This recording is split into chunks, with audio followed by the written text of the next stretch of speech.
எல்லாருக்கும் வணக்கம். எலெக்ஷனுக்கு முன்னாடி உங்கள் எல்லாரையும் சந்தித்தேன்.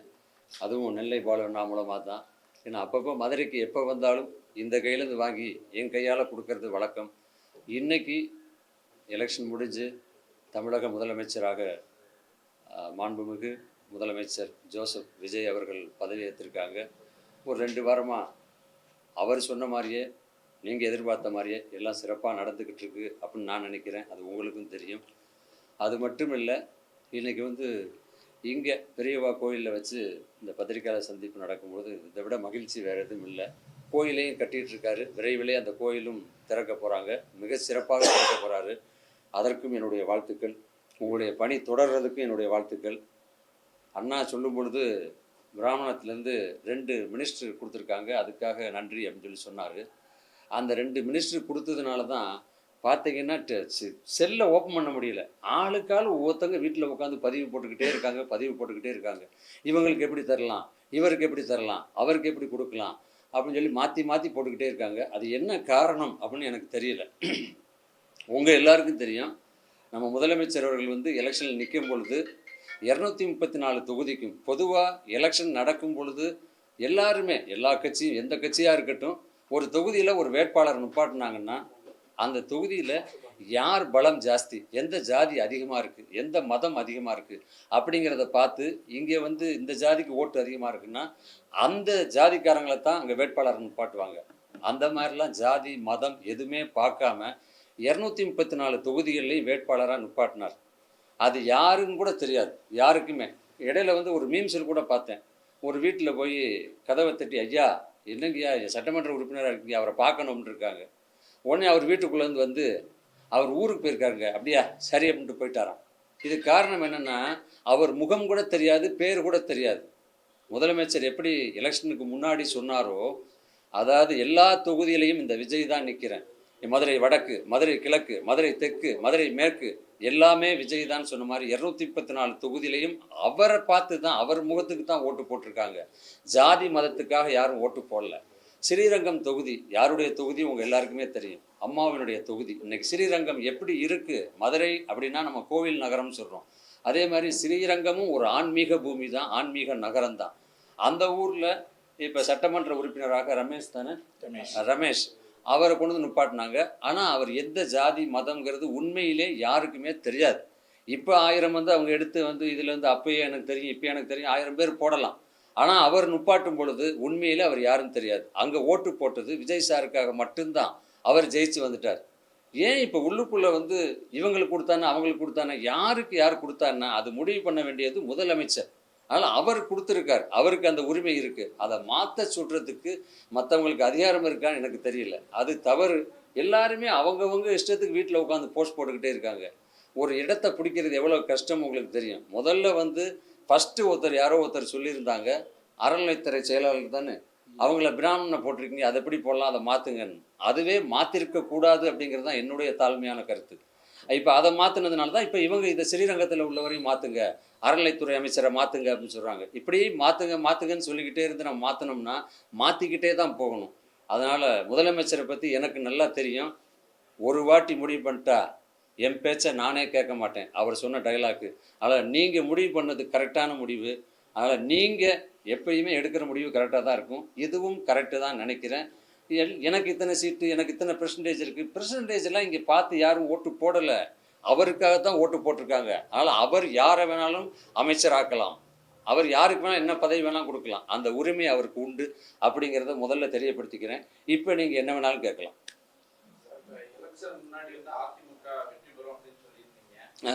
தேர்தல் முடிவுக்கு முன்னாடி தாவேகா ஒரு எதிர்பாராத வெற்றியை பரவலா பெற்றிருக்காங்க.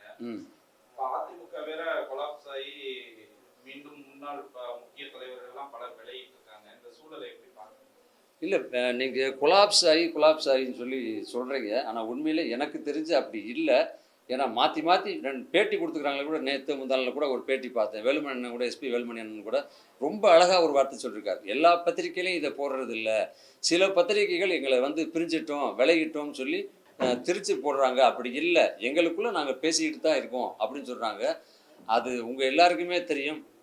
புரட்சித் தலைவர் ஆரம்பித்த கட்சி, அம்மா வளர்த்த கட்சி, எவ்வளவு தொண்டர்கள் இருக்காங்க, எத்தனை கோடி தொண்டர்கள் இருக்காங்க உங்கள் எல்லாருக்குமே தெரியும். எல்லாரும் ஒத்துமையாக சேர்ந்து இருக்கணுங்கிறது தான் எல்லாருடைய விருப்பமும். அது கூட விரைவில் அவங்களே பேசி முடிவு பண்ணி ஒன்றா ஆவாங்க.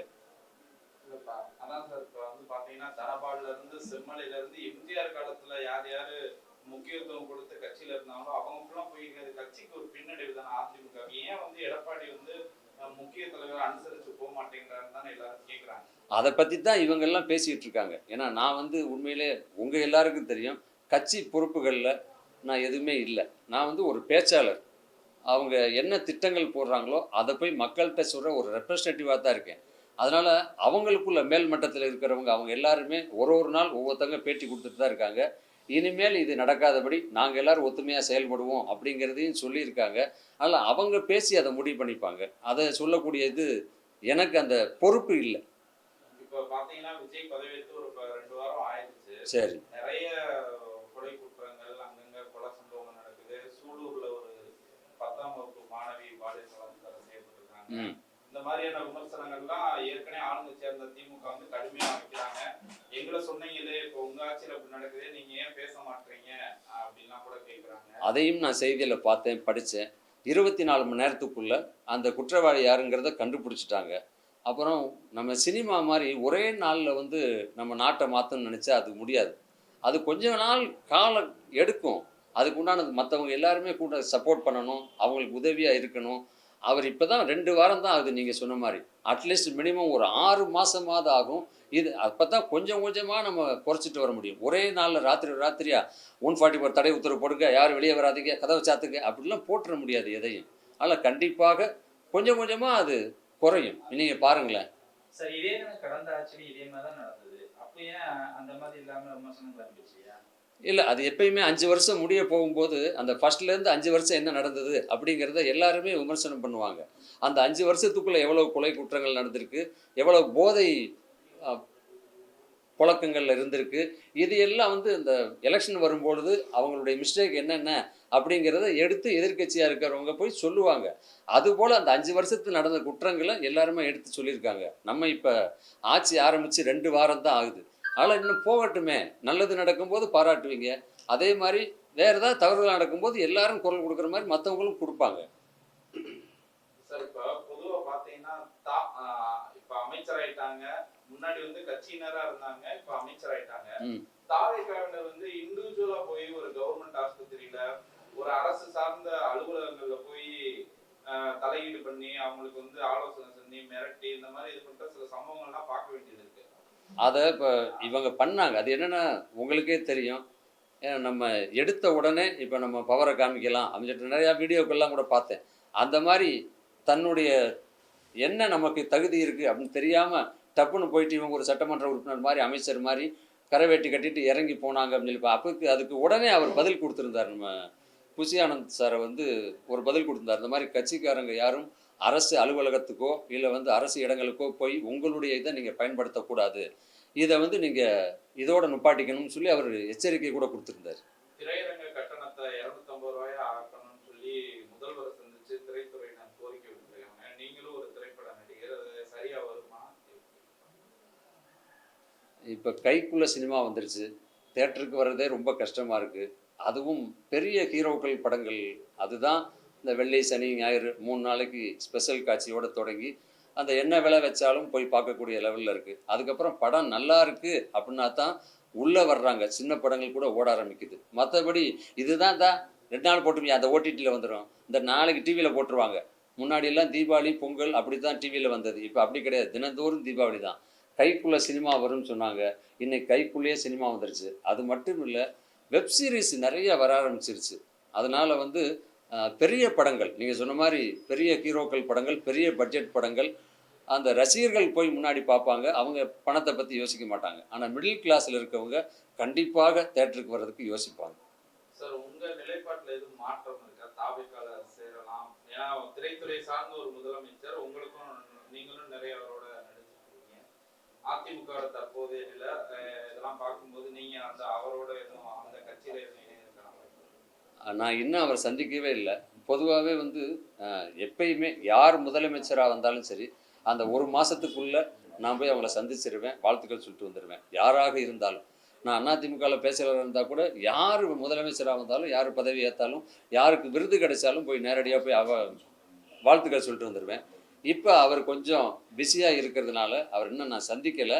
அதுக்குண்டான அப்பாயின்மெண்ட் கேட்டிருக்கேன். அவரை சந்தித்ததுக்கு பிறகு அது என்னங்கிறது அவர் சொல்லுவாரா இல்லை நான் சொல்லுவேன்னா, கண்டிப்பாக உங்கள்கிட்ட சொல்லாமல் இருக்க போகிறதில்ல. அவருக்கு ஒரு வாழ்த்து சொல்லிட்டு வந்துடுறேன். அப்புறம் அதை பற்றி நம்ம பேசுவோம். அப்படின்னு நீங்கள் முடிவு பண்ணிட்டா நான் என்ன பண்ணுறது சொல்லுங்கள். ஏன்னா இப்போ நான் வந்து அம்மாவுக்கு வந்து பத்திரிக்கை வைக்கத்தான் போனேன். எனக்கு எந்த கட்சி அரசியல் அந்த மாதிரிலாம் எனக்கு எதுவுமே பேச தெரியாது. இது வரைக்கும் என்னுடைய பிரச்சாரம் எல்லாமே நீங்கள் பார்த்துருப்பீங்க. யாரையும் நான் புண்படுத்தினதில்லை, இன்னொரு கட்சி தலைவர்களை பற்றி விமர்சனம் பண்ணதும் இல்லை. என்ன காரணம்னா, நமக்கு அந்த அனுபவமும் தகுதியும் கிடையாது அப்படிங்கிறதுனால. புரட்சித் தலைவி அம்மா அவர்கள் முதலமைச்சராக இருக்கும்போது கல்யாண பத்திரிக்கை கொடுக்க போனேன். அப்போ அவங்க பத்திரிக்கையை வாங்கிட்டு சரி அப்படின்னு அனுப்பியிருந்தாங்கன்னா எனக்கு அந்த ஈடுபாடு வந்திருக்காது. அவங்க ஒரு அரை மணி நேரம் உட்காந்து இந்த மாதிரி இது என்ன பத்திரிக்கை, அம்மா என்ன பண்ணுறாங்க, அப்பா என்ன பண்ணுறாங்க, வீடு இருக்கா, பசங்க என்ன, இதெல்லாம் விசாரிக்கும்போது அண்ணன் தம்பிங்க இதெல்லாம் விசாரிக்கும்போது பரவாயில்லையே, ஒரு குடும்பத்தில் மூத்த உறுப்பினர் மாதிரி எல்லாத்தையும் கேட்டு தெரிஞ்சுக்கிறாங்களே, இவ்வளவு அன்பாக இருக்காங்களே அப்படின்னு சொல்லிட்டு அப்போ நான் இவங்களுக்கு நம்ம பிரச்சாரத்துக்கு போகலாமே அப்படின்னு முதலாக நான் முடிவு பண்ணது அதுதான். அதுலேருந்து இப்போ வரைக்கும் அதிமுகவில் தான் இருக்கேன்.